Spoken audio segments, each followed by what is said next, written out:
years ago, I embarked on a journey, and I decided to do something different. A few people thought I was crazy, some thought I was insane, and I heard all sorts of comments. 5 years down the line, by my 27th birthday, I owed ₦1 million for every year I'd lived, so you can do the math. 27 years old young lady had lost 27 million naira. I had gone bankrupt. Interest was still running on some of the funds that I had borrowed from the banks. And then people said I was a failure.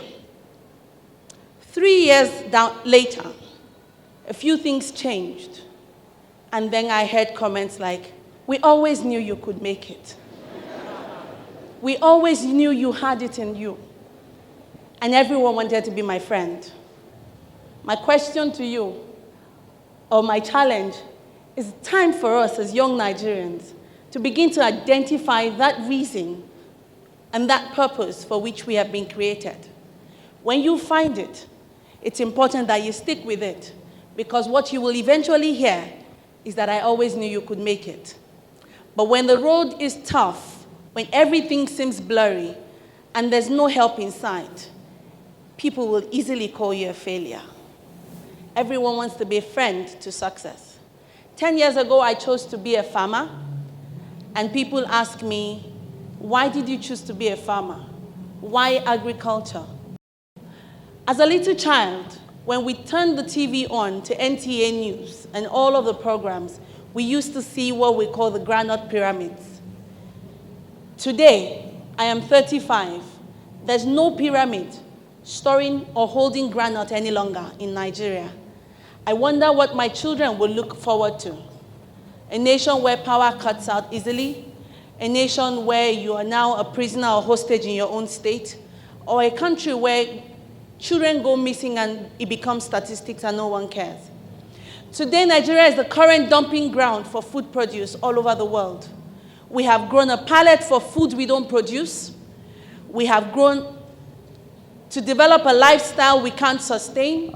We import pineapples from Cotonou, and everybody wants to eat the Cotonou variety. We bring in tomatoes from Chad. We bring in beans from Burkina Faso. Our cattle comes in from other parts of the continent, except from our local production. Everyone wants to be a doctor. Young children want to be governors, lawyers. Some people want to be presidents. I remember a humorous one. General Olusegun Obasanjo had gone to a school with some of his aides, and they asked the students, what would you like to be in future? And 2 or 3 of the students got up from the classroom and said they would like to be presidents and heads of state just like him. And he asked why. He said because they have money and they drive big cars. That is the mentality we have created for the generation today. No one wants to be a farmer. But I dare tell you, when people ask me, why are you a farmer? I ask them in return, what do farmers look like? Can I interest you? This is what a farmer should look like. Sassy, intelligent, sexy, going somewhere to happen. If you meet a farmer who doesn't look like me, tell that person that he had better find another occupation, because I have redefined agriculture. And this is what agricultural practitioners in Nigeria should begin to look like. And I want to see more women in that space. You know, it's interesting that I can sum it all up and say 10 years. It was 10 years of pain. It was 10 years of hard work. It was 10 years of discipline. It was 10 years of learning. It was 10 years of preparation. Because 10 years down the line, not only did I start off farming snails at the back of my grandmother's house, but today, the business owns 25 hectares in Ogun State, Yewa South local government, where we do strictly organic farming production. And we recently partnered with the Obafemi Awolowo University. I own 3,000 hectares just next door, where we're developing a world-class farm. And I am excited to say that we have signed a joint MOU with your university, not only to educate, but to cut them young to be farmers. We will take on an annual basis a minimum of 40 to 55 interns from the Faculty of Agriculture. That is what the 10 years old journey has become. You see, when I think about the pyramids and I think about the evolution and I think about who we have become, young Nigerians do not want to dirty their hands anymore. And it just shocks me. Everyone wants to speak with this great, interesting accent from the Western world. Everyone wants to dress and look like Beyonce. They're all great people. Artists, I respect them. They make a lot of money. But guess what? With all the entertainment in the world, with all the money stashed in your bank account, if you do not have food to eat, there is no you. The only thing man cannot do without after taking in air or drinking water is food. I can choose not to wear new clothes. I can decide not to buy a new car. I can choose not to change my home or my house. Those are just luxuries of life. Interestingly, if I own 10 cars, and this is my personal mantra, I can only sit in one car seat space at a time. So with 20 cars parked in my garage, the moment I sit in my car and I begin to hop from one seat space to another, I'm sure my driver will look through the inner mirror and say, "Madam, is everything okay?" Because he wants to be sure I'm not insane. I can only sleep on one bed space in my huge mansion at a time. If I have to go from room to room every night, my maids and my domestic staff will also tell the world that, "Oh, da be ni pe Madam ti ya were." You know? Now, with that at the back of our mind, it then begins to make me ask and challenge you. What are the values that are driving your life? The things that you think are so important may not be so important after all. It's time we begin to think. We spend over 200 billion importing rice on an annual basis in Nigeria. Only in Nigeria. Only in Nigeria will people get up and prefer strawberry over mango and watermelon that is locally grown. A kilo of strawberry costs an average of 4,500 naira. Somebody's salary in a whole week. We buy pineapples. Those miniature pineapples cost 100 naira. Let me shock you. The people in Republic of Benin bring those things in to Nigeria. We go there now to buy, and we bring them in truckloads.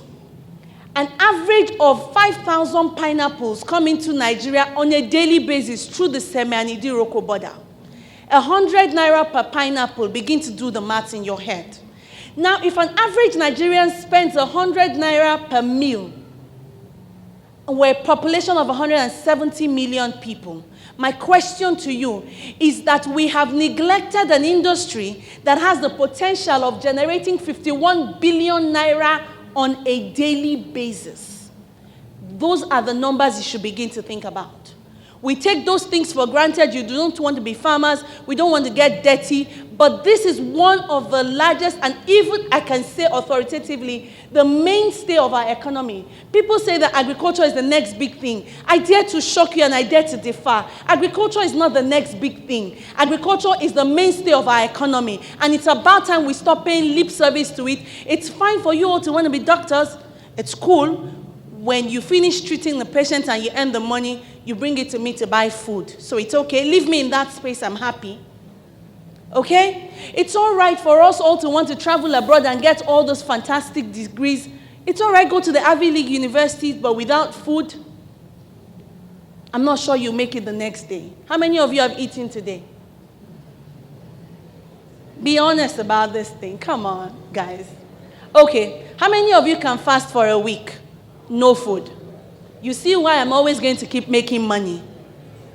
That's the reality. Now, if everyone had to spend 100 naira per meal, the income today of, we say that Nigerians' earning power is so low that people earn about below $1 per day. It means that the average person will spend below about $1 per meal, so it's 100 naira. Now, if people had to spend 50 naira per meal, I'm only talking one aspect of the value chain, food. Consumption, direct consumption of food. I haven't gone into the agro-allied sector. I haven't gone into manufacturing. I haven't gone into processing. I haven't gone into distribution. Some of you may say, "Oh, I can't be a farmer. I can't stay in primary production." That's beautiful. That's cool. It's all right. But you can drive a car. If you can drive a car, it means you can power a tractor. You can learn to power a tractor in 2 hours. If you own one tractor, it is about 3.5 million naira for a 25, 30 horsepower tractor. It's the same cost of that Okumba car that a lot of us want to buy. So if you own one tractor, I can authoritatively tell you that in Ile-Ife alone, in each farming community, where per 1,000 hectares, you need a minimum of 50 to 60 to 100 tractors. Today in Nigeria, we only have about 2 tractors to 1,000 hectares in terms of ownership. So the opportunities across that value chain, that sector is so enormous that young people, young Nigerians, it's time for us to begin to think. Begin to think out of the box and see how you can strategically position yourself across the agricultural value chain. That is all I'm about.